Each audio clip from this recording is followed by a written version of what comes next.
Magandang buhay, narito naman tayo sa Faith on Kapulisan, tinig ng salita, tinig ng pag-asa. Sabi po sa James chapter 1 verse 22, be doers of the word and not hearers only, deluding yourselves. Ano ang mga salitang na natanggap mo ngayon?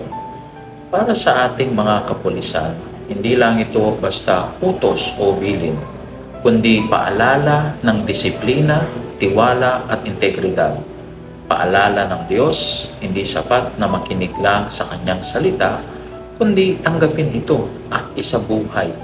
Sa gitna ng ingay ng mundo, mahalaga kung paano natin tinatanggap at isinasabuhay ang kanyang salita upang maging gabay sa ating paglilingkod at pagtupad ng tungkulin.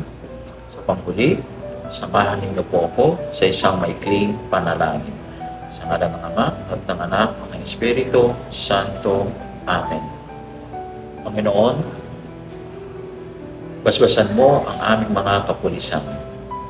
Naway ang iyong salita ang maging lakas at gabay nila sa bawat operasyon, sa bawat desisyon, at sa bawat paglilingkod.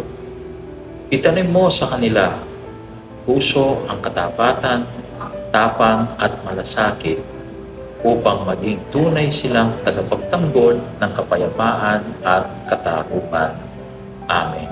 Sa ngalan ng Ama at ng Anak at ng Espiritu Santo. Amen.